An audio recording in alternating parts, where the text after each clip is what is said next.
afternoon.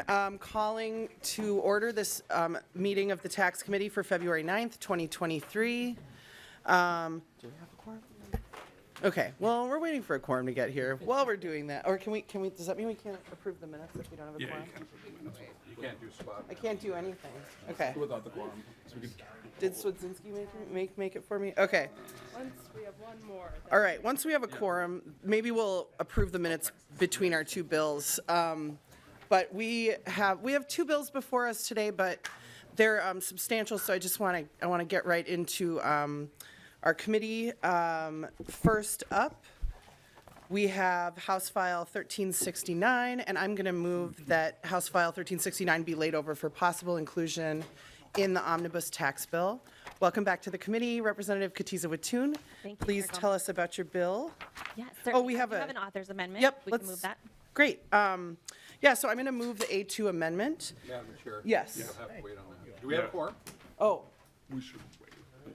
oh yeah. Okay. That's, Okay, so, we can hear it, but. Sure, Davis is right. okay. Yeah, let's just go. We're going to That move works. into your description of the bill. You can describe your amendment, and then we'll vote on it once we get one more person in the Okay, door. So thank absolutely. you. Sorry for the. Not a problem. I want to make sure that you guys get to do all the important work that you have before you today. So Thank you so much.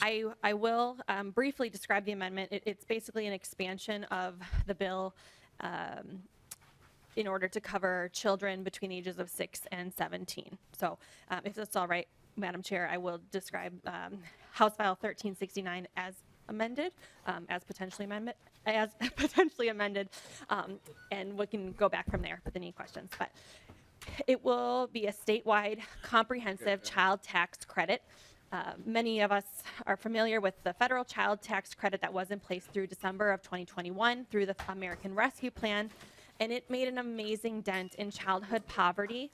And without this renewed funding at the federal level, families were reporting difficulty paying for food and childcare in the months immediately following that program end. So we're talking January and February of last year, immediately after this funding ended.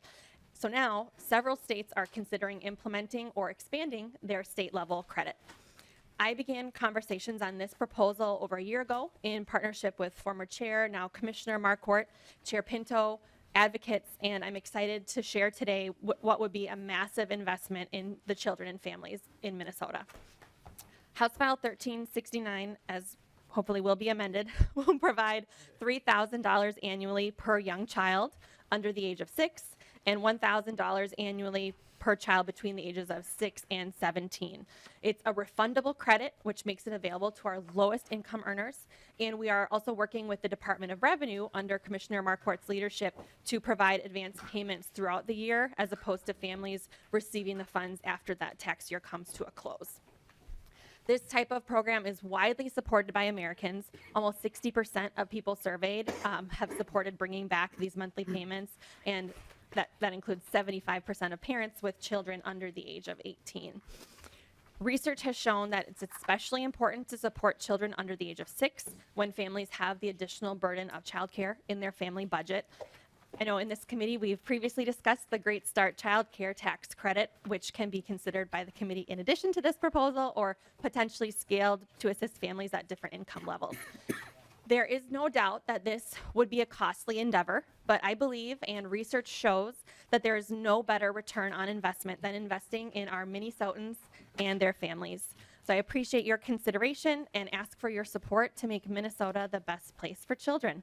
With that, Chair, I would love to turn it over to the testifiers. Thank you so much, Representative Kotyza-Witthuhn, and thanks for your flexibility. Before we move to testifiers, we are just going to, now that our quorum walked in all at once, thanks for walking in, quorum. We're going to adopt the A2 amendment, and so the chair is going to move that the A2 amendment be adopted. Is there any discussion on the A2? Seeing none, all those in favor, please say aye. Aye. Any opposed, please say no. All right, the A2 amendment is adopted, and the bill is in the shape that the author would like. We're going to, we'll do the minutes just in between the two bills so that we're not interrupting Representative Kotyza-Witthuhn's flow here. So first up, hello, welcome to the committee. Please introduce yourself for the record and go ahead with your testimony. Efficiency, Madam Chair. Chair Gomez and members of the committee, I am Ryan Hamilton, Government Relations Associate for the Minnesota Catholic Conference.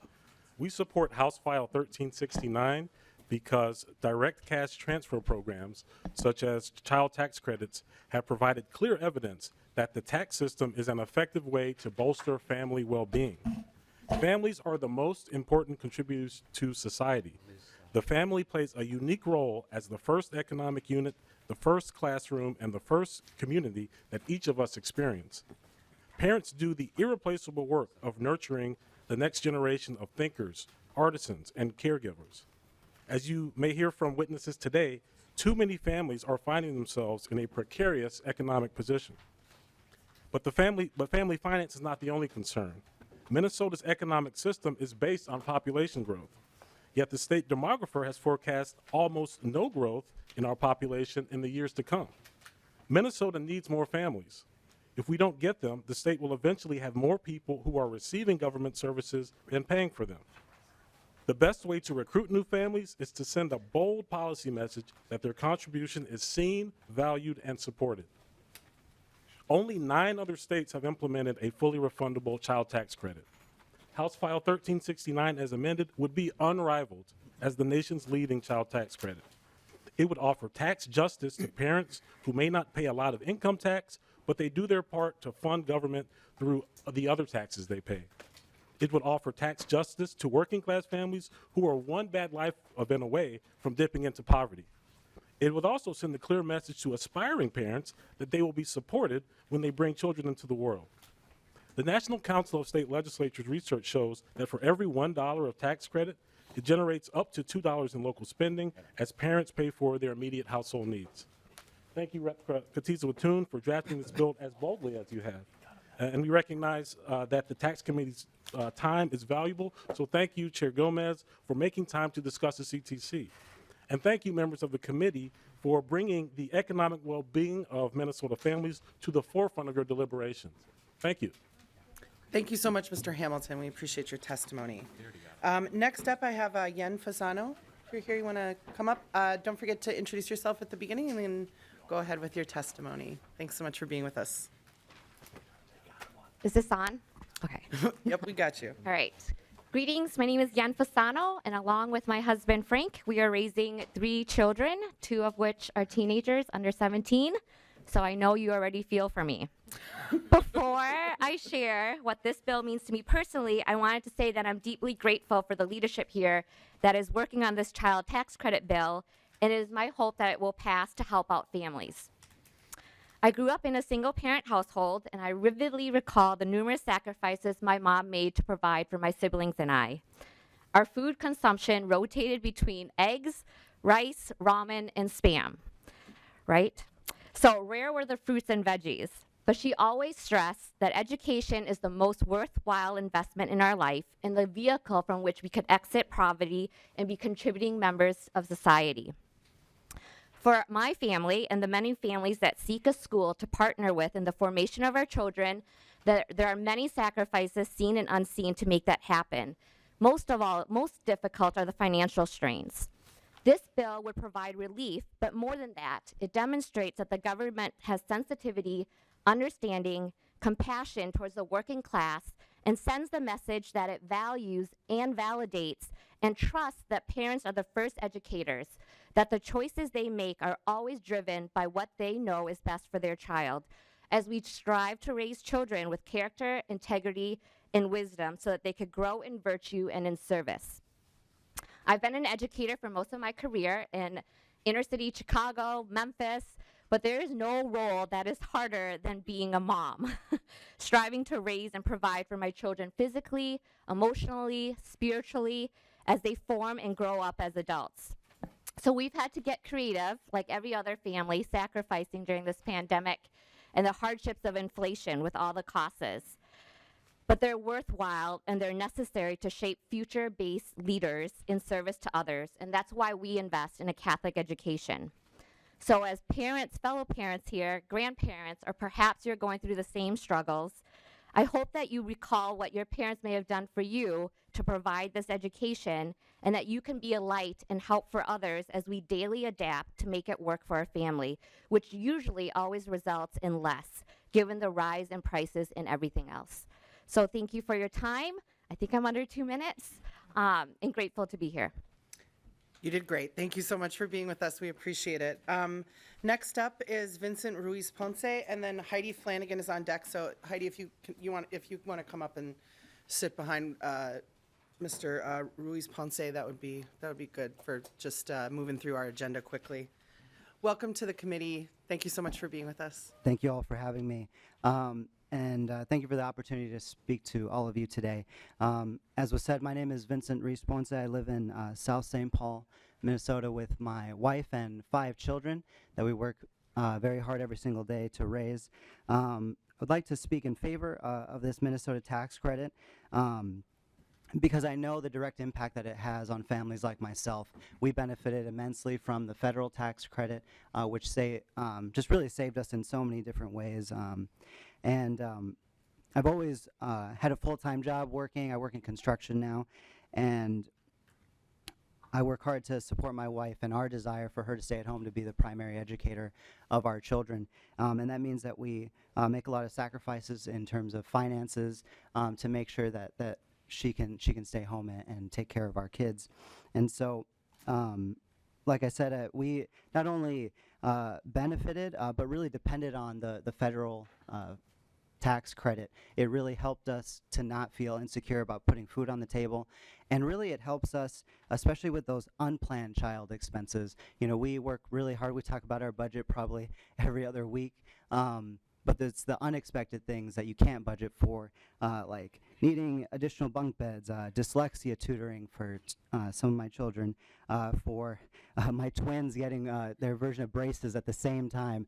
All of those things add up very quickly, and these types of tax credits really keep us out of the kind of a dangerous level of debt, credit cards, and just really help us to keep moving our family forward.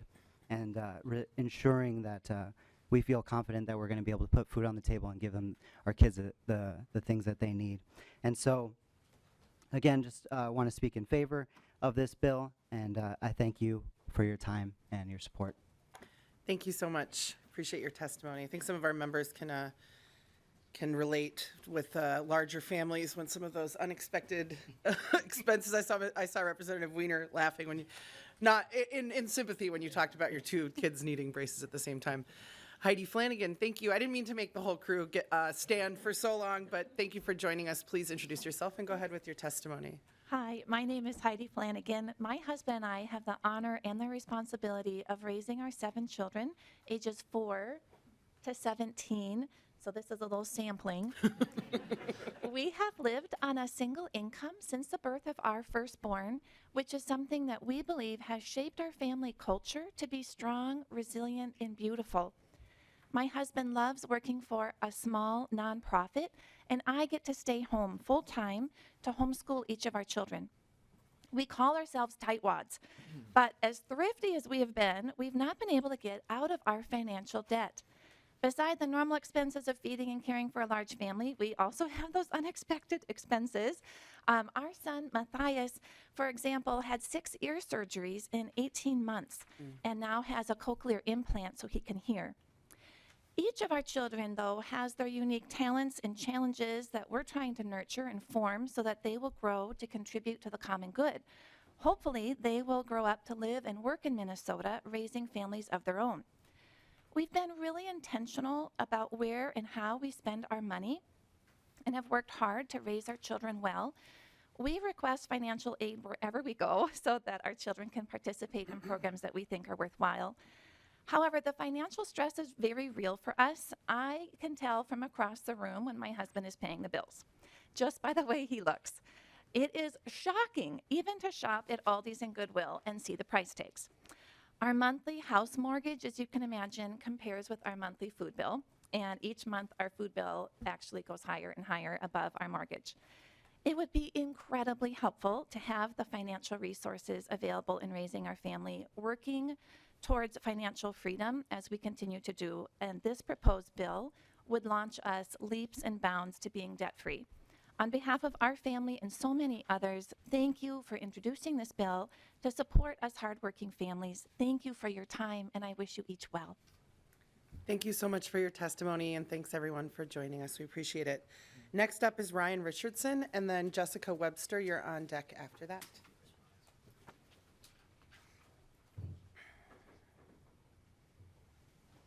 Welcome to the committee. Thanks for being with us today. Thank you. You're welcome. Good afternoon. My name is Ryan Richardson. I'm the father of 4 young children, and we are also on a single income. We're a single income family. I work, and my wife stays home with our children. As you've heard so far, I'll echo, she has the harder of the 2 jobs. We do okay. We don't qualify for any government support, and rightly so. But that doesn't mean we don't struggle. We've put off buying a new used car for 2 years, and which we sorely need. And my cost of living adjustment this year was well below the rate of inflation, which particularly hasn't kept up with the price of groceries. Now, this might sound a little trivial, but what parent out there doesn't want their kids to eat more vegetables and maybe some fruits and not gripe about it? My kids love bell peppers, especially the red ones.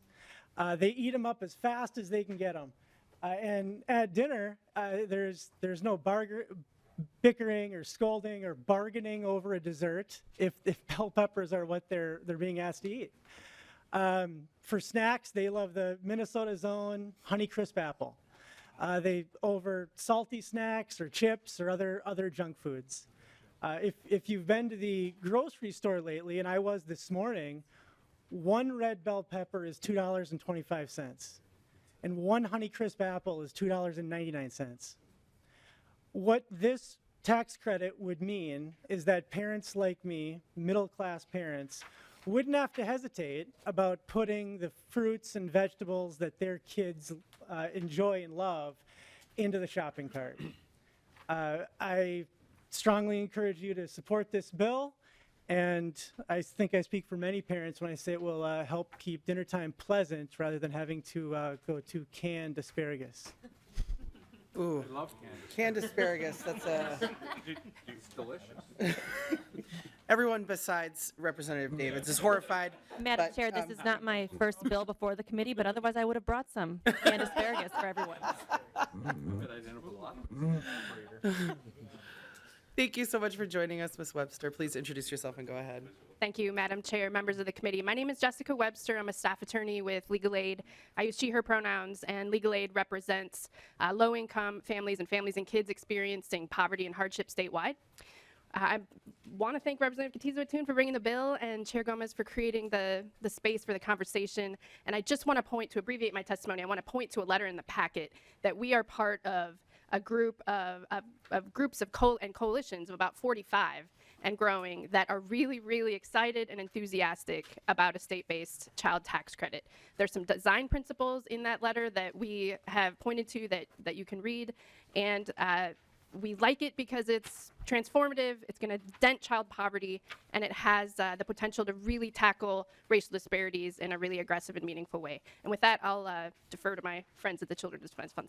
Great. Thank you, Ms. Webster. Yes, please check out the letter in your packet, members. It's a really large coalition you guys have put together, so thank you for that. Welcome to the committee. Hi, my name is Deb Fitzpatrick, and I'm the Director of Policy and Research at Children's Defense Fund, Minnesota. Thank you, Representative Kotyza-Witthuhn, Chair Gomez, members of the committee, for this opportunity to come before you on behalf of the estimated 322,000 Minnesota children living in the state's lowest income families that lost access to the full value of the federal child tax credit when Congress failed to continue the 2021 expansions. And that's important because the research tells us that a small amount of flexible cash support can make a surprisingly large difference for children living with the chronic stress and instability that results from having parents working in low-wage sectors of our economy. The National Academy of Science finds that modest boosts in income, parental income, especially during a child's first years, have striking associations with that child's future school and employment success. In 2021, over 138,000 Minnesota children were living in poverty, a number that has undoubtedly grown significantly as the full impacts of the federal CTC rollback are, as well as household expenses and income inequality, grow growing are being borne out in our families and in our communities. That's enough children to fill the Twins Stadium more than 3 times over. That's how many Minnesota kids, disproportionately from our Black, Indigenous, Latinx, and other communities of color, that have the deck unnecessarily stacked against them. Policies like a state CTC that increase access to flexible cash alongside public programs that reduce expenses like housing, food, or childcare are an efficient and effective way to help remove barriers to economic stability and life success. An income-targeted, fully refundable state CTC of around $1,000 could cut child poverty in Minnesota by 25%. I hope we will not turn our backs on those stadiums filled with children when we know what to do and have the money to do it. Thank you for your time today and for all you're doing for Minnesota's children. Thank you very much. We appreciate the testimony. We're going to move to member discussion shortly here. I just wanted to, before we do that, just to thank everybody who testified and everybody who's joining us today. We don't often get like a lot of visitors from the community in the tax committee. I'm just going to be honest. We have a lot of people who are paid to be here. No offense to any of them. We're happy to have them too, but we like it when the community comes and shares their words with us. It helps us do our job better, and so we appreciate it. Thank you for being here. Okay, so we are going to go to Representative Swedzinski. Thank you, Madam Chair. And just, I do have a question, or should I offer my amendment first? What do you? Up to you. Prefer what well, how about we just offer the amendment first? Sounds good. So I have the A3 amendment, Madam Chair, and I'd like to offer that to the bill. You know, one of the words that we heard, I believe it was Kotyza-Witthuhn spoke a little bit how it's good to potentially rush these dollars to families. And, you know, one of the areas we do often hear about is birth costs and the costs of preparing for a child. And this amendment would really help rush the dollars to families. It would get them, if they're choosing to have the child, so that they could benefit from a tax perspective for carrying the child. And that's what the amendment does. And I'd hope the author would potentially accept it as a friendly amendment, friendly to families, and go from there. So. All right, Representative Swedzinski has moved the A3 amendment, so we're moving to discussion on the amendment.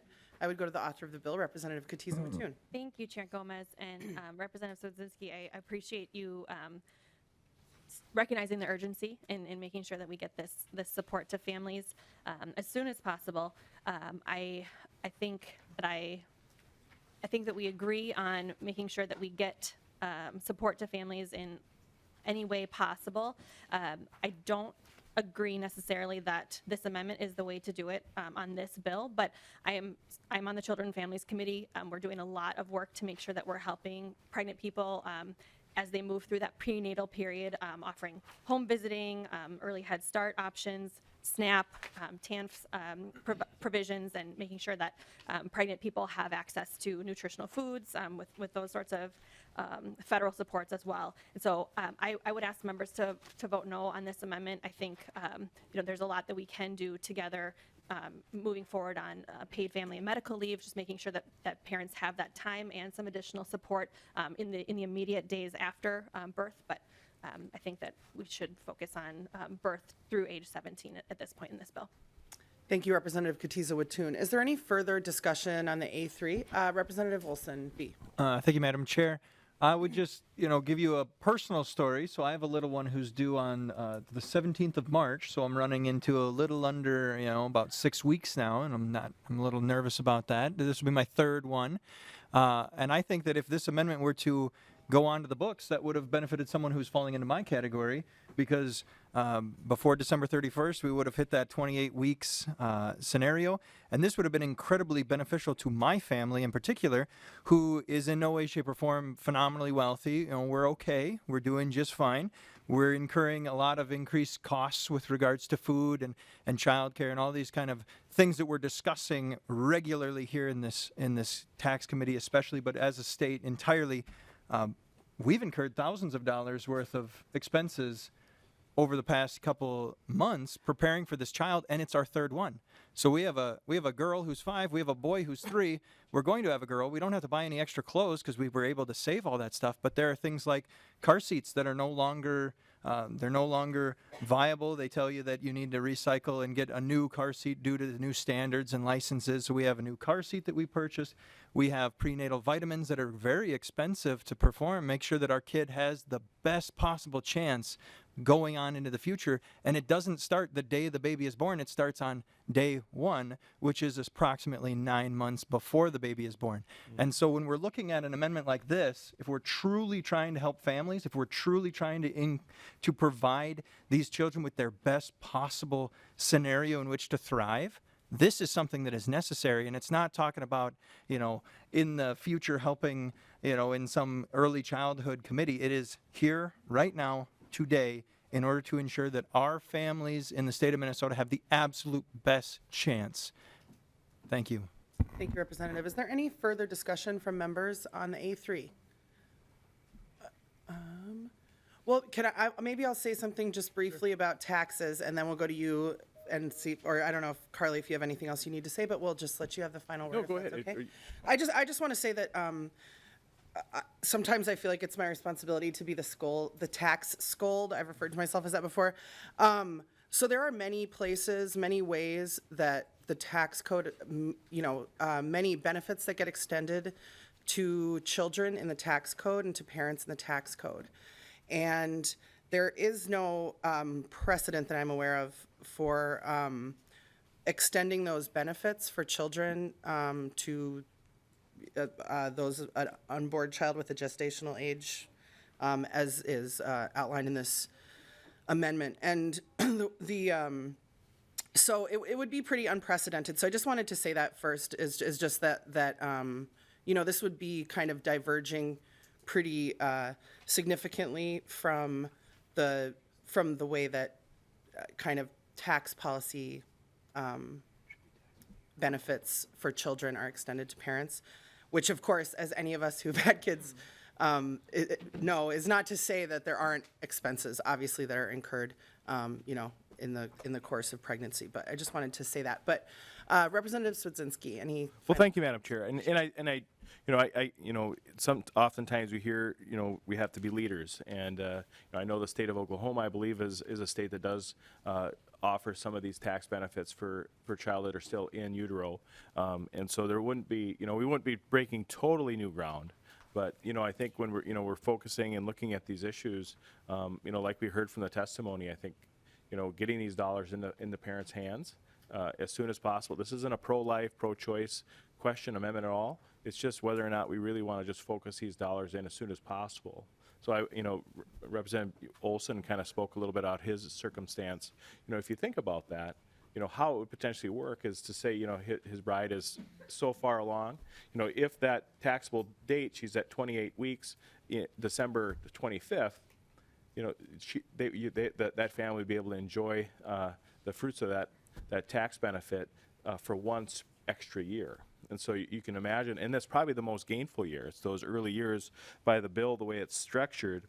If it was $3,000 throughout the whole entire bill, which would be, 3,000, I think it's 3,001 through 6, and then beyond that it's 1,000. That's one of the most intense years where families could participate. And I think the quicker and longer families can participate in those early years of this benefit, most definitely benefits families. And if we're trying to make a difference with life and preserving it as far as from taxable structure, I think it's a wise one. And I feel pretty passionately about that. I appreciate Representative Olson. I appreciate the families out there that testified, and taking your times out of your day, and maybe even pulling a kid out of school, which I'm sure some of them appreciate. But I would like a roll call. Thank you, Madam Chair. All right, roll call having been requested, there will be a roll call on the A3. We usually go to the author last, but we're going to go to Representative Joy and then see if you have any closing comments. Although you kind of just closed us up nice, but Representative Joy, please go ahead. Thank you, Madam Chair. Thank you, Representative Swedzinski, for bringing this forward. As we heard testimony today from the people in the crowd, they told us that, they're at home homeschooling, they want to get out of debt, they want to see the future look better for them. And I agree with this. If you can get them a kickstart and getting this rebate a year earlier, and say they have 7 kids, now they're going in their 8th or their 3rd kid, this helps them. This gives them a headway even before, and I think this is a great amendment because it gives them the planning process. When they have their burden already, they know that, hey, I have a year ahead of time, I'm getting this. I think it's a great amendment, and I just want to say that I appreciate Representative Swinski bringing this forward, and I think it's a good bill, but I think this amendment would be great with it too. Thank you. Thank you, Representative Joy. Representative Smith. Thank you, Madam Chair. I just want to say I think I learned a trick from previous Chair David's last time. I'm not going to speak to intents, but if I was going to speak to intents, I would say I really like the intent of this bill, or this amendment. I think the idea that we do need to help people who are preparing for a family, preparing for a child is really, really important. I just think, and the reason I'm going to vote no on this amendment is that this is not the right bill for this. I think it does bring in some very complicated questions about fetal personhood. Why are we putting 28 weeks here? As Representative Olson, mentioned, from day one, you have incur costs when you're having a new child. So I'd be happy to work on a potential bill of, a new family credit or something along those lines to kind of figure out how we can best do that. So I just want to be clear that voting no on this amendment is not in any way voting no on the intent or what you talked about here. So I appreciate that, and I just thought that would be helpful to say before the roll call. Thank you, Representative Smith. So since we had a couple other members, we're maybe just going to go to the author and then the author of the amendment to close us out, just to re-ground us, please. Thank you. Representative Kotyza-Witthuhn. Thank you, Madam Chair, and thank you, members, for sharing your thoughts on the amendment. I think that Representative Smith said it really well. I appreciate the intent of the amendment. I think it's critical that we support families, particularly pregnant people in the prenatal stages of life. I just don't think that this bill, expanding this bill in this way, is the right way to go. But I certainly would appreciate insight and support on other proposals that we could move forward with on a bipartisan basis. Representative Swedzinski did bring up Oklahoma and some of the differences that they may have in their existing child credit. They are one of 10 states that currently offer a statewide child credit, which I think is really important, but it's non-refundable. They only give, I think, $100 a year. So I'm not sure, I'm again not gonna ask specifically the question, but I think if parents were choosing between potential of $3,000 in Minnesota after the birth of their child as a young child, or if they want to move to Oklahoma and only get $100 a year, I think that choice is pretty clear, and I think that we're moving forward with a nation-leading tax credit in this form. Thank you. Thank you, Representative Kotyza-Witthuhn. Representative Swedzinski. Thank you, Madam Chair. And just to Representative Smith, I do appreciate, let's have a conversation about this, and I would, if it would gain any support, I'd be happy to, extend it beyond, earlier than 28 weeks, if, a month along, I'd be open to that. But I thought, 28 would potentially be a good middle ground, but I am open to moving that up through the gestational period. So thank you. Thank you, Representative Swedzinski. I'm not seeing any further discussion on the A3, so the clerk will take the roll. The chair votes no. Chair Gomez, no. Vice Chair Norris. No. Vice Chair Norris, no. Lead Davids. Yes. Lead Davids, yes. Representative Agbaje. No. Representative Agbaje, no.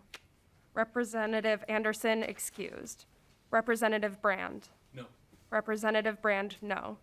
Representative Elkins. Elkins, no. Representative Elkins, no. Representative Howard. No. Representative Howard, no. Representative Joy. Aye. Representative Joy, aye. Representative Koznick. Aye. Representative Koznick, aye. Representative Lee. No.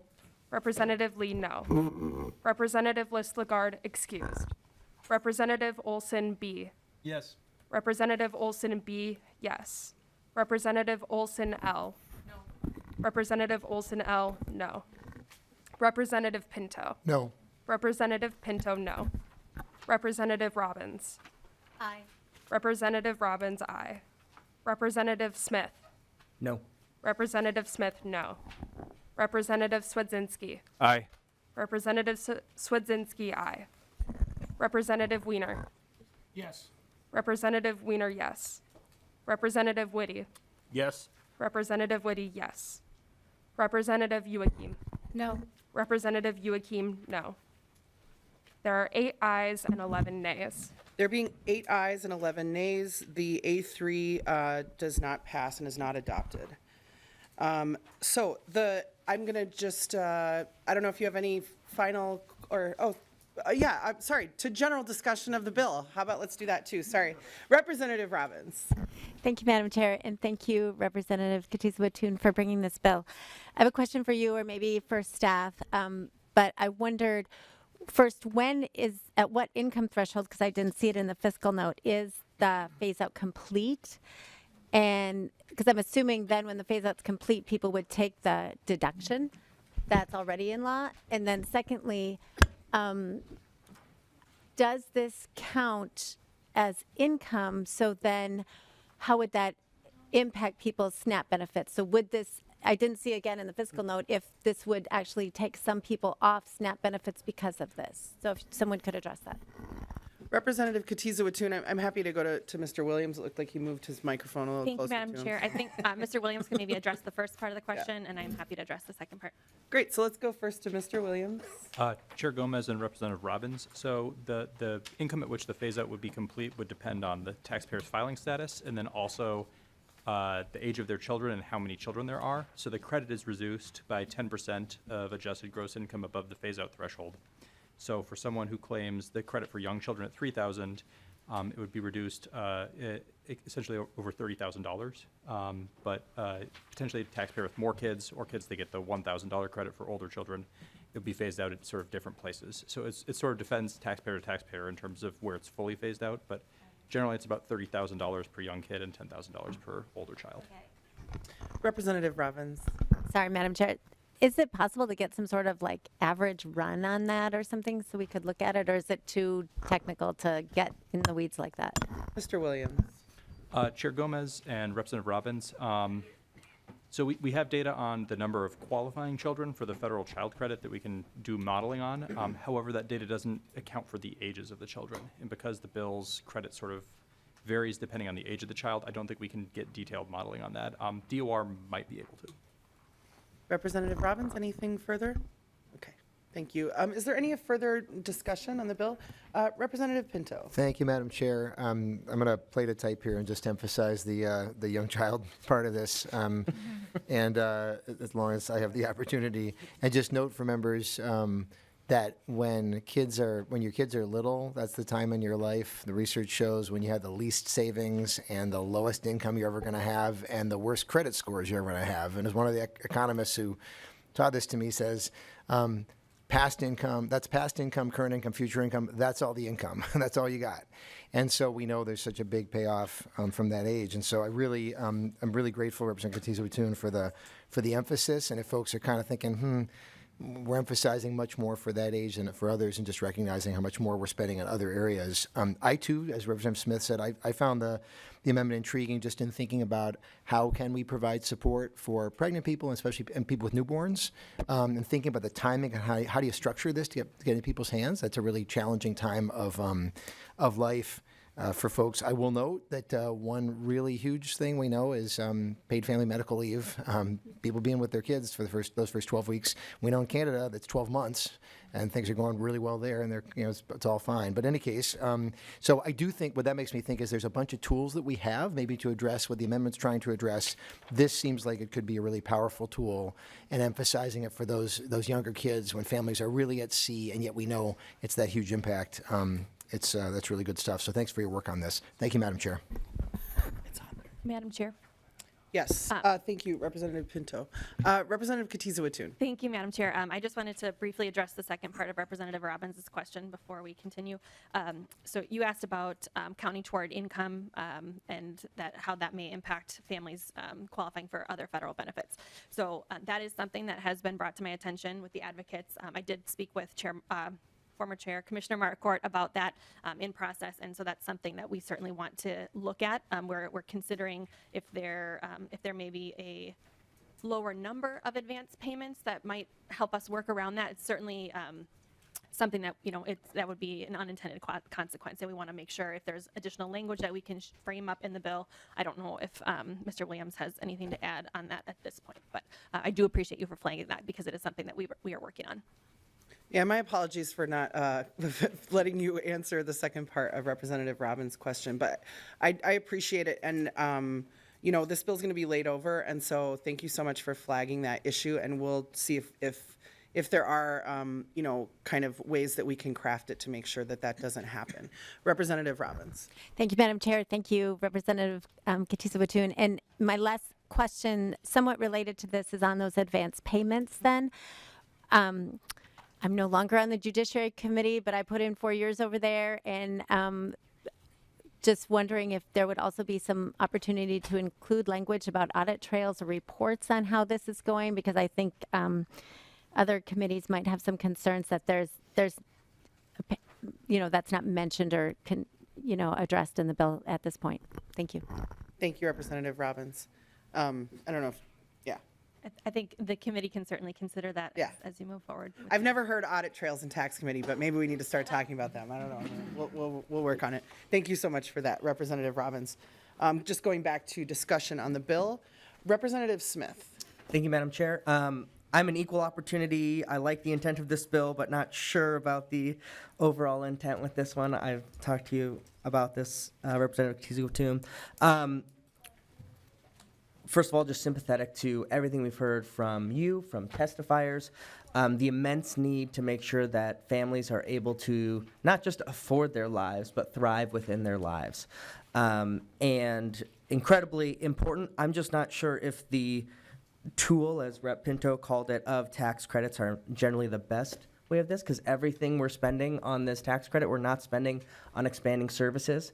And, we're laying this over, so we don't have to decide today, but I definitely think there's a lot of things that, $4 billion a year gives us a lot of services, gets us closer to universal health care.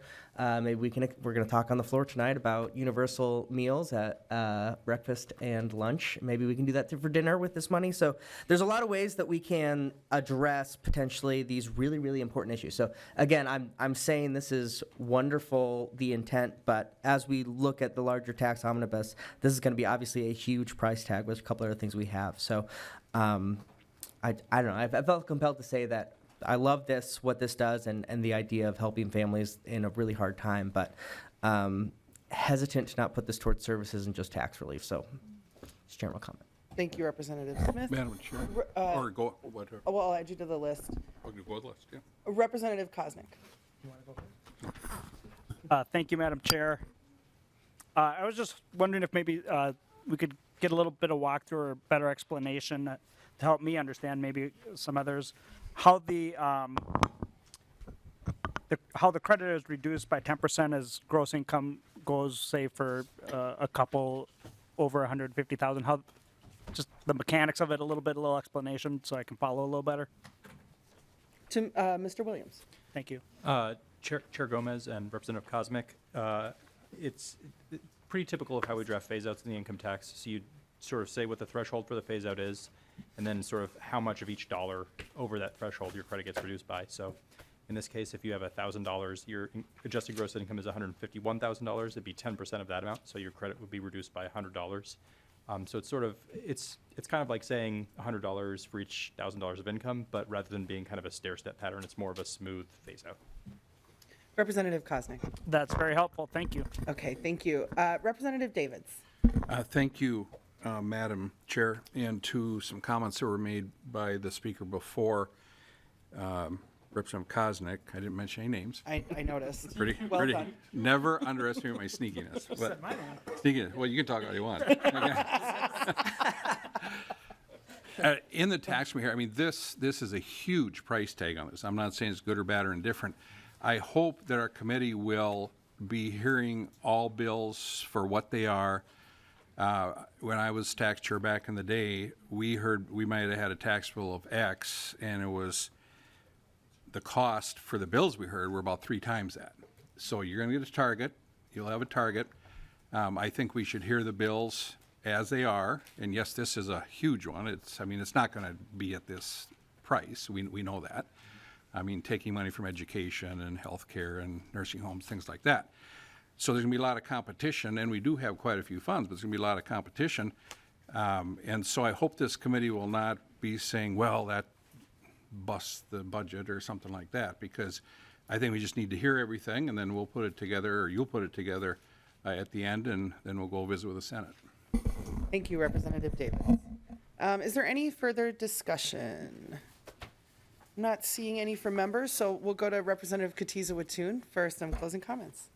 Thank you, Madam Chair, and thank you, members, for your insightful and earnest opinions today on this bill. I think specifically to Representative David's comments, I think that makes a lot of sense. I know I do take very seriously any way that we can support children and families, and I know that this would be a massive investment on its own. We do have lots of bills to consider in this committee, as you do, and then in all the other committees this year. And so I think that we can stitch and weave together some really amazing and wonderful benefits for our littlest Minnesotans and their families, and really make a big improvement upon the everyday lives of Minnesotans. So thank you so much for your consideration. I appreciate it. Thank you so much, Representative Kotyza-Witthuhn, for being back in front of the committee. So with that, I'm going to renew my motion that House File 1369 as amended be laid over for possible inclusion in the tax omnibus bill. Thank you, Representative Kotyza-Witthuhn. Next up is Representative Lee. Oh, minutes. Thank you so much. I wrote it on my paper and everything. Thank you, Representative Lee. Okay. Representative Brand, would you like to move the minutes since Representative Norris walked out at just exactly that moment? I guess I'm the pitch hitter on this. That's right. Absolutely. I would like to move the minutes from the last meeting. Excellent. So Representative Brand has moved the minutes for February 7th, 2023. Is there any discussion on the motion? Not seeing any. All those in favor, please signify by saying aye. Aye. Any opposed? No. Motion carries, and the minutes from the February 7th, 2023 are adopted. Thank you so much, Representative Lee. If we're going to hear next on the agenda is House File 1400. So Representative Lee, welcome to your committee. I think this is your first bill in front of the tax committee, isn't it? This is definitely exciting day, and you brought treats and everything, I'm sure. So nobody's going to haze you. Oh, no. Wait, I didn't. Just to be clear, Representative Davids, I wasn't entertaining a discussion about the nature or quality of the treats, because if they have dried fruit, does it not count as treats? Representative Davids. Well, thank you, Madam Chair, and I didn't come here to graze at the salad bar. No, it's wonderful. It's all wonderful. But I would like the canned asparagus. Thank you so much. For the new members, Representative Davids prefers pastries and canned asparagus as his treat. We're all going to make note of that moving forward. good to know. I was hoping Representative Olson would bring the donuts he promised. That's on Wednesday. That's next Wednesday. Right? Okay. Next Wednesday, Madam Chair, next Okay. Wednesday. Excellent. Thank you. Didn't want to steal your thunder. Great. To your bill, Representative Lee's going to move that House File 1400 be laid over in the omnibus tax bill, and I believe that you have a DE amendment. Yes, I have a DE1 amendment and like to move to adopt the amendment to get the bill in the shape that I'd like. All right. Representative Lee has moved her DE1. Is there any discussion on that motion? Seeing none, all those in favor, please signify by saying aye. Aye. Any opposed? All right, the motion is adopted, and the DE1 author's amendment is adopted, and the bill's in the form the author would wish. So please present your bill. Great. Thank you, Chair Gomez and colleagues of the Tax Committee. As you may recall, I am Representative Liz Lee. This is my first bill. Thank you for entertaining this proposal. I'm pleased to present before you today House File 1400 as amended, which would allow taxpayers to file who file with an individual tax identification number, commonly known as an ITINS, to receive Minnesota's Working Family Tax Credit. But before I continue, I do want to take a moment to thank everyone who has been working so hard on this proposal, some for many years. I'm just carrying it this year, so I want to thank Chair Gomez, our research staff, and nonpartisan staff, past and present, as well as the advocates in the audience who are here with us. I know not all of you will be able to testify, so just want to highlight all the work that's been done. to really stress how important it is that our legislative body fix this inequity this year. And it's so important that's also in the governor's budget. So really appreciate the chair giving us the space to have the hearing. For those of you who need the background, House File 1400, as amended, would ensure that all eligible working families across the state of Minnesota who duly pay their taxes are allowed to claim a credit that they deserve.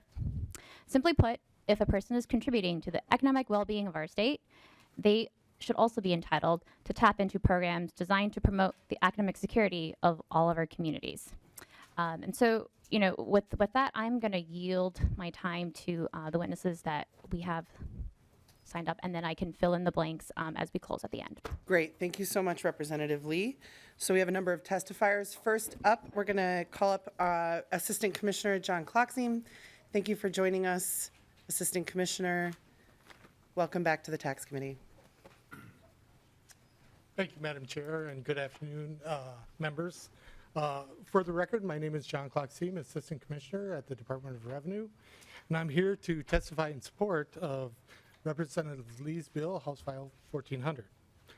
As you may know, Governor Walz has also included something similar to the working family credit expansion that's included in this bill, and that would allow taxpayers to file with an ITIN rather than simply with a Social Security number. The working family credit provides working families a refundable tax credit to help with many of the financial constraints they face. This program is an important source of financial stability for low and moderate income working families. So an ITIN, as many of you know, is an identification number that is issued by the IRS, and taxpayers use that to file and pay their taxes. We know that many of these families already are working and paying their taxes. For example, for tax year 2018, we had over 26,000 individuals pay taxes of $30 million. So it's already happening, but they cannot take advantage of this credit. This credit would reduce poverty and economic hardship for these families and their children and contribute to a more equitable tax system.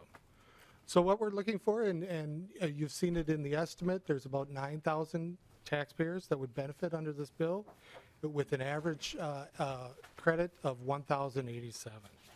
I want to thank you, Madam Chair, for bringing this bill before committee, and we look forward to working with the committee as it goes forward. Thank you very much for joining us, Assistant Commissioner Klockziem. Next up, Nick Howris, Heredia Rosario, please come up, introduce yourself for the record, and go ahead with your testimony.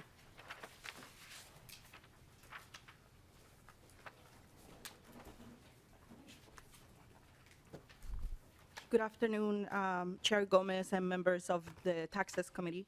My name is Nick Howris Heredia Rosario. I am the Legislative and Policy Director for the Minnesota Council on Latino Affairs.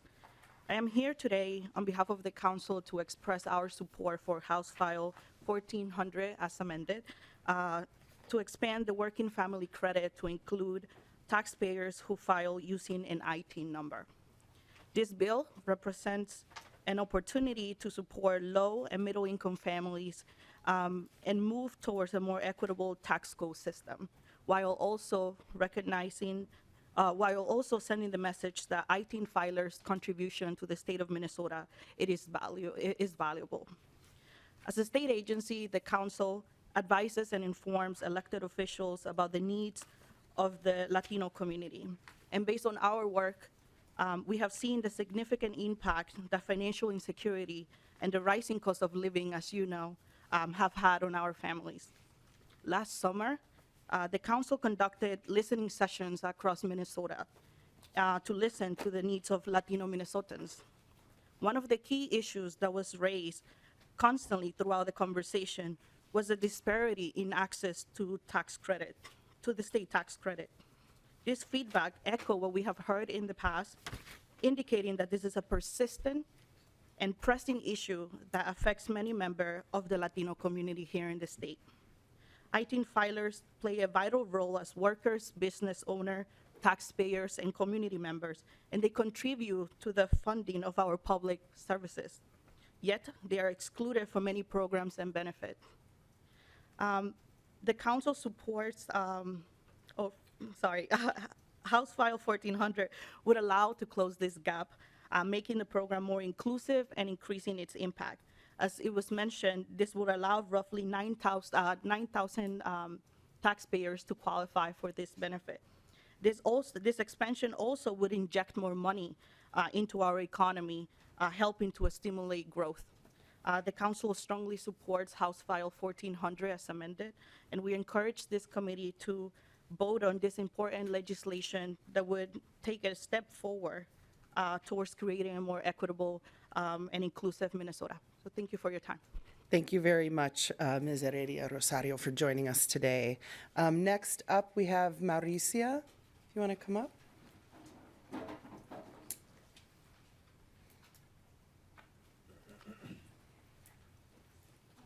Just need one, grab an extra chair maybe.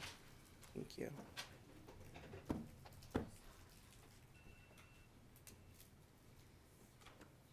Bienvenidos, Mauricia, a la comité. Hi, mi nombre es Mauricia Vidales. Soy líder con Unidos Minnesota y soy dueña de un pequeño negocio. Hoy quiero testificar a favor. Madam Chair, I don't understand what she's saying. Is there an interpreter? Yes. Or is there a? She's right here. Yeah, so sorry, I should have mentioned that before we had this testifier go ahead. So Ms. Lopez is joining as the interpreter. So I thank think, you. Thank yeah, you. Mauricia is going to read a chunk and then we're going to go to the interpretation. Thank you. Sorry about that. Go ahead. Hoy quiero testificar a favor de HF 1400. Llegué a Estados Unidos hace 18 años y a Minnesota hace 7 años porque quería un mejor futuro para mis hijos. Hello, my name is Madam Chair, my name is Mauricia Vidales, and I'm a leader with Unidos Minnesota. I'm a small business owner. I'm here to testify in favor of HF 1400. I moved to the United States 18 years ago and came to Minnesota 7 years ago because I wanted a better future for my children. Yo sabía que en Minnesota había la oportunidad de tener una mejor vida y sabíamos que aquí podríamos lograr el sueño americano. Todos los años que hemos vivido aquí, hemos vivido en departamentos y jamás pudiera imaginar ser dueña de mi casa propia por lo cara que son. En especial con 2 hijos, mi esposo y yo tuvimos que tener hasta 2 trabajos.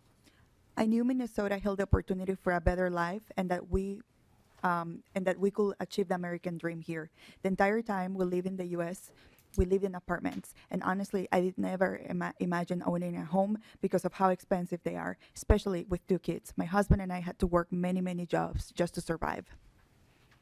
Estoy orgullosa de decir que mi hija fue al colegio sin ayuda de nadie y con mucho esfuerzo. Estoy orgullosa de decir que soy minnesotana y cada año, como todos los dueños de negocios, me preparo para hacer mis taxis. Como dueña de negocios y trabajadora, soy responsable de llenar mi tax return porque todos tenemos que pagar para lograr el Minnesota que merecemos. He estado pagando taxis aquí por muchos años. Me siento bien pagando porque yo contribuyo a que Minnesota sea un mejor lugar para todos, incluyendo mis hijos. I am proud to say I put my daughter through college on my own with a lot of effort. I am proud to say I'm a Minnesotan, and every year, like any other Minnesotan and any other business owner, I prepare for tax season. As a business owner, as a worker, I responsibly file my tax return because I know that it takes all of us to build the Minnesota we deserve, and all of us must pay our fair share. I have been paying taxes here for many years, and I feel good paying because I'm contributing to making Minnesota a better place for everybody, including my 2 daughters. En 2018, la Cámara de Comercio de Minnesota calculó que los trabajadores con ITIN pagaron $300 millones en impuestos al Estado y 191 millones al gobierno federal. Minnesotanos como yo que hacen sus taxis con ITIN no califican para el Working Family Credit, no calificamos para el Property Tax Credit y minnesotanos como yo que llenamos taxis federales con ITIN no calificamos para el Earned Income Credit. According to a 2018 estimate from the Minnesota Chamber of Commerce, ITIN workers paid about $300 million in taxes in Minnesota, $108 million to the state, and $191 million to the federal government. Minnesotans like me, who file taxes with an ITIN, do not qualify for the Working Family Credit or a property tax credit. And Minnesotans like me, who file federal tax returns with tax identification numbers do not qualify for the federal earned income credit. Mi familia y otras familias con un ITIN trabajan duro para sobrevivir. Toda la pandemia de COVID trabajamos para mantener el Estado funcionando y seguir adelante. Hoy quiero pedirles que apoyen a las familias con ITIN y expandan el Working Family Tax Credit. Hoy les pido que apoyen el HF 1400. Gracias. And this is the final part. My family and other ITIN working families work hard to make ends meet. And through the COVID pandemic, we worked really hard to keep the state running and moving forward. Today, I want you to ask to support ITIN working families by expanding the Working Family Tax Credit. Today, I ask you to support HF 1400. Thank you. Thank you. Muchísimas gracias por estar con nosotros hoy y su testimonio. Next up, Vina Ayer. And then Irma Marquez Trapero is right after Vina, or Ms. Ayer.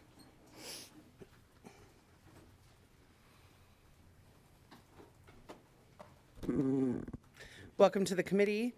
Ms. Ayer, we know each other as a sort of immigration advocates, but she just told me outside a secret, which is that taxes was her favorite class in law school, so she's a fellow traveler. So welcome to the committee. Thank you for being with us. That was supposed to remain a secret. I know it's embarrassing to admit that you're interested in tax policy. We all know the pain. Thank you so much, Chair Gomez, Lee Davids, Representative Lee, and committee members. I'm Vina Ayer, and the Executive Director of the Immigrant Law Center of Minnesota. ILCM is a statewide nonprofit organization providing legal representation, education, and advocacy to low-income immigrants and refugees. We are proud to serve the community through Minnesota offices in Austin, Moorhead, St. Paul, Worthington, and with the recent addition of a staff member in St. James. We submit this testimony in support of HF 1400, which ensures that otherwise eligible Minnesotan tax filers can access the Working Family Tax Credit. Specifically, the bill allows taxpayers who use individual tax identification numbers, or ITINs, or who have spouses or dependents who use ITINs to obtain the Working Family Tax Credit. I think one of the main reasons I'm before the committee is for this next part of my testimony, which is what is an ITIN and who are ITIN holders? The ITIN was created to allow foreign nationals and other individuals who are not eligible for a Social Security number to file taxes. Many immigrants have ITINs. Yes, people who do not have a lawful status in the United States may obtain an ITIN. But other people who are lawfully present in this country, but who may not be eligible for a Social Security number, also can obtain an ITIN.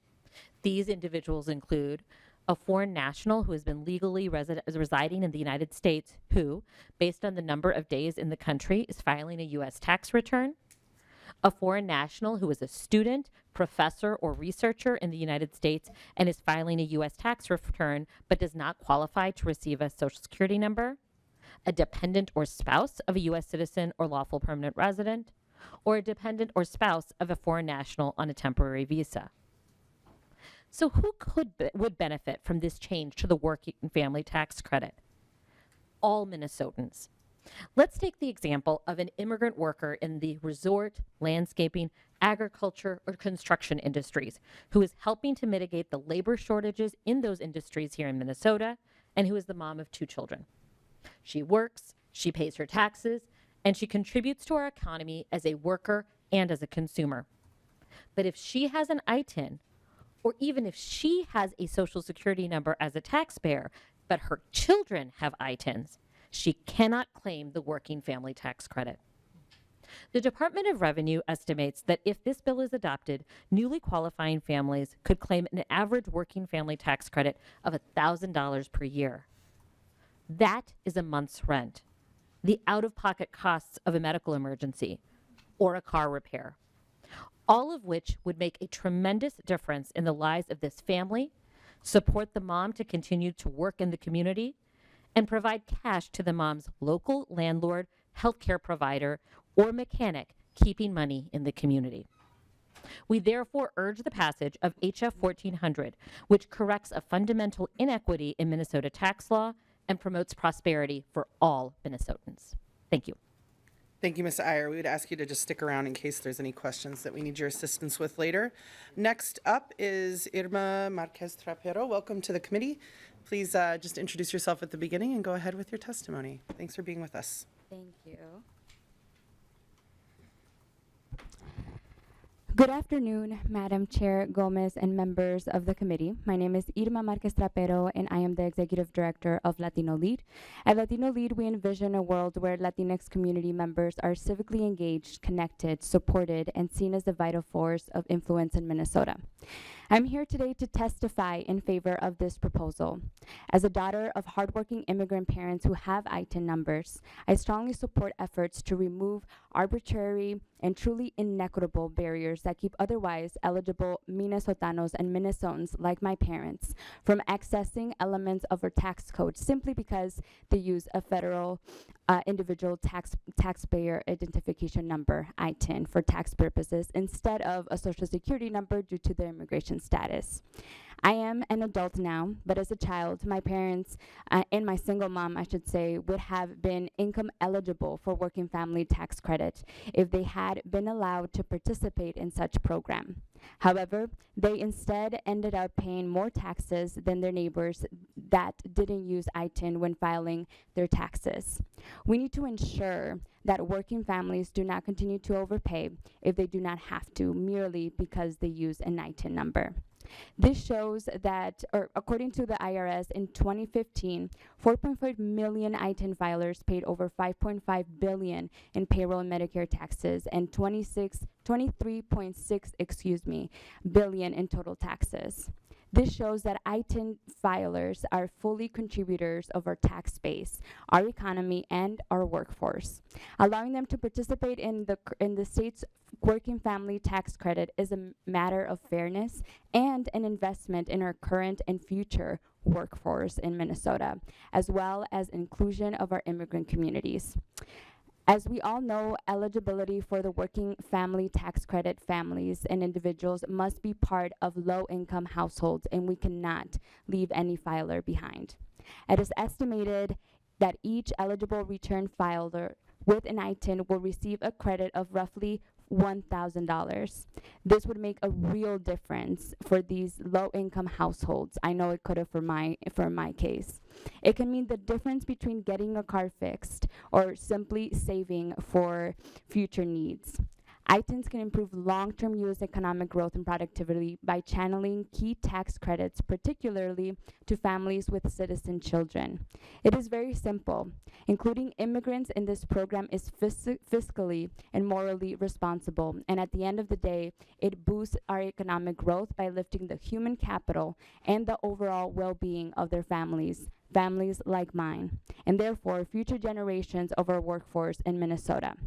As I stated before, I am here in support of this proposal, and I urge all members of this committee to be supportive as well. We thank the bill authors for introducing these very important policies and for a more equitable tax code here in Minnesota. Thank you. Thank you very much, Ms. Marquez Trapero, for joining us today and for sharing your story of your family with us. We appreciate it. Next up is Nan Madden. Welcome back to the committee.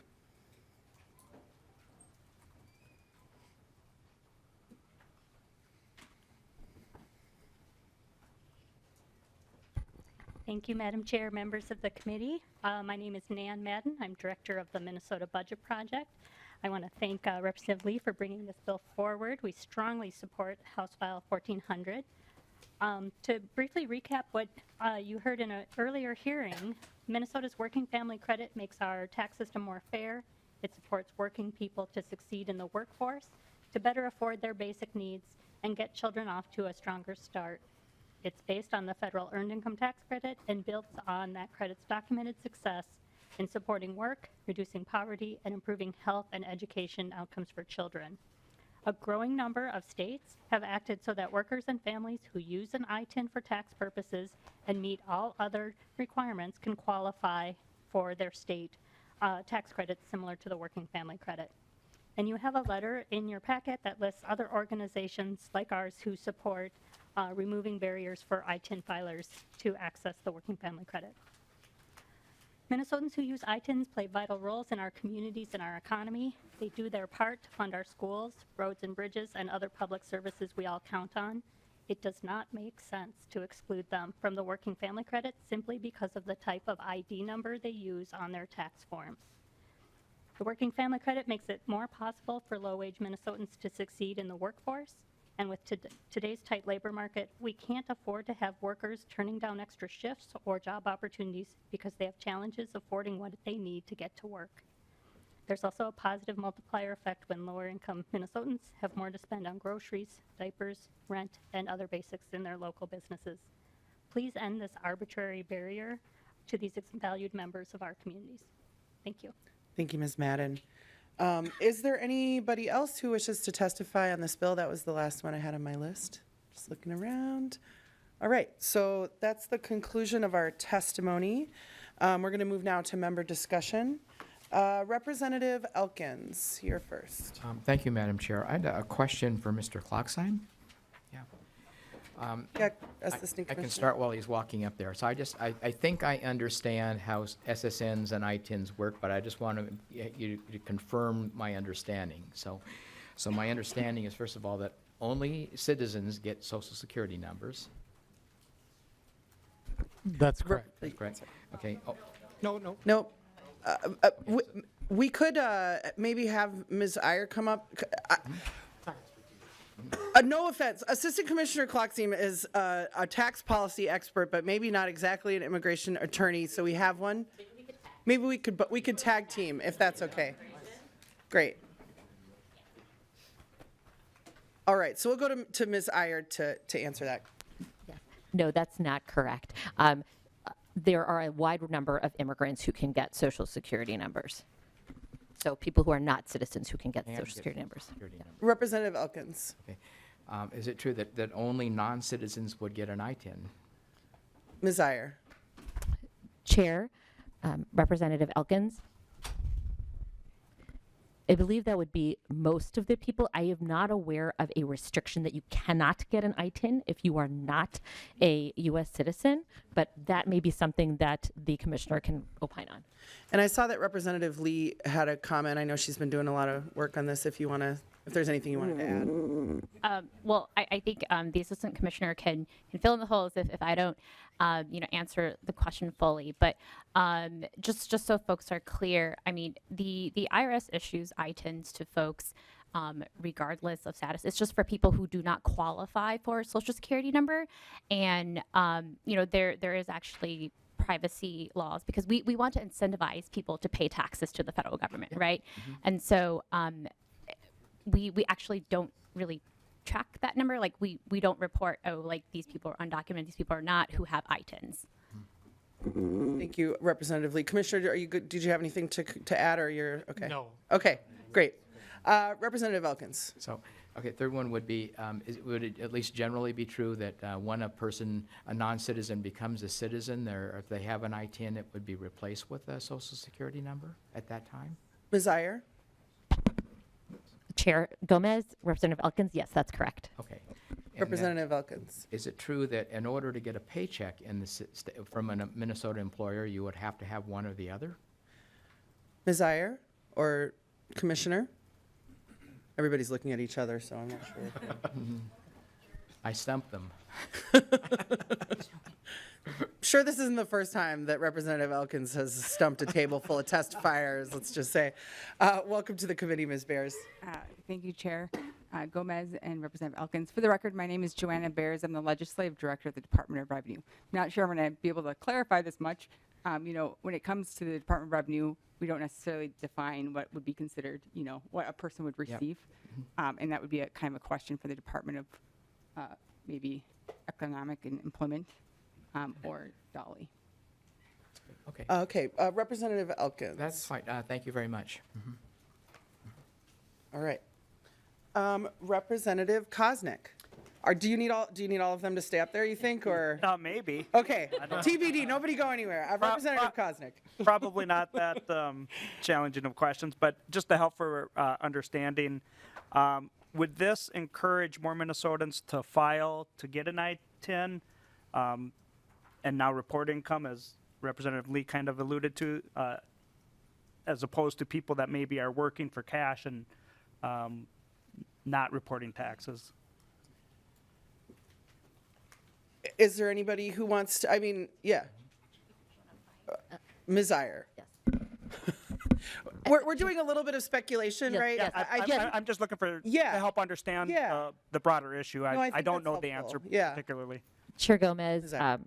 Representative Koznick, I think you're tapping into my tax policy wannabe geek, but on this question, but I do believe that absolutely in the way that there is a lot of reporting about how just tax policies can create incentives for folks to do a lot of different things, that certainly this would, I think, create an incentive for folks. I should say, though, that there are a significant number of people who, vast majority of immigrants are already filing their taxes. So I think if anything, it might be that small amount of people who might not be, that would then maybe be incentivized, but I think that's a small amount.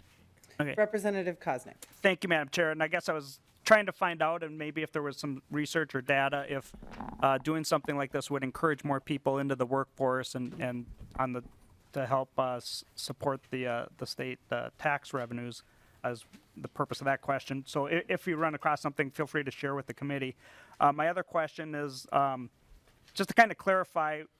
So if someone has an I-10 and they're filing their taxes and their child or dependent has a Social Security number, they're not eligible? You're shaking your head. And I guess that's my question. If they're... Yeah, Representative Lee, and I think Representative Lee might have had a little something to add on the previous question, so please go ahead to either of Representative Koznick's questions. Yeah, actually, thank you for the question and for the opportunity to explain the bill. And so actually, I want to highlight that we actually have a lot of mixed status families. And so the bill would make it possible for parents who are citizens who might have dependents who have ITINs to qualify, and also vice versa, right? So we also have a lot of children who are U.S. citizens whose parents currently pay taxes who are not able to tap into this tax credit. And so I want to go back to something that Ms. Iyer mentioned earlier. You know, people who have ITINs are university professors, are researchers at Mayo, et cetera, right? And so they are already paying the taxes that they have to pay. So I understand the question and I understand the intention behind it, but you know, these people have ITINs because they know they have to pay taxes. And so I hope that answers the question. Thank you, Representative Koznick. Yeah, I would just close then. I would think, I would probably tend to support some policy that if the child is a U.S. citizen, I wouldn't be as concerned of the status of the adult. Mm-hmm. They're both paying taxes, but if we're trying to improve the life of the child, so if someone's here with undocumented status and they have a child here, that child becomes a U.S. citizen, it makes it very difficult for the parent to perhaps return to previous citizenship somewhere else. And so that's kind of where I'm going. But so if I understand, a non-citizen filer with citizen children or dependents cannot obtain the credit right now, correct? Right, that's Okay. right. Yes, Representative And Koznick. therefore the bill, I suppose. Thank you. Yeah. Thank you, Representative Koznick. Is there any other member discussion? Can I jump in here? Representative Smith. I just want to say, because this will affect my community greatly as a really strong international community in Rochester. I just want to say thank you for bringing this bill. And you've already mentioned Mayo, but I will just say there are a lot of people in our community who are in our community for 2 years, 3 years, 5 years from around the world. And they're raising children in Rochester and are not able to be supported by this tax credit, despite the fact they're paying all of their other taxes. And so I appreciate this bill, and I just wanted to give sort of a local perspective from my region of Minnesota that would be very excited about having this bill pass. So thank you. Thank you, Representative Smith. Is there any further member discussion? All right, not seeing any. Representative Lee is going to renew her motion that House File 1400 as amended be laid over for possible inclusion in the omnibus tax bill. And with that, it is laid over. Again, I want to thank Representative Lee for for carrying this bill. As she mentioned, this is something that we've included in a number of tax bills over the time that I've been in the legislature. And it's time for us to do this for these families. And again, just want to say how lovely it is to see all of these folks at the tax committee. You're welcome back anytime. We're here Monday, Tuesday, Wednesday, 1 o'clock. Or no, Tuesday, Wednesday, Thursday. So you have a lot of opportunities to come back and visit us. And so our next meeting will be Tuesday, February 14th at 1 o'clock. And with that, we are adjourned.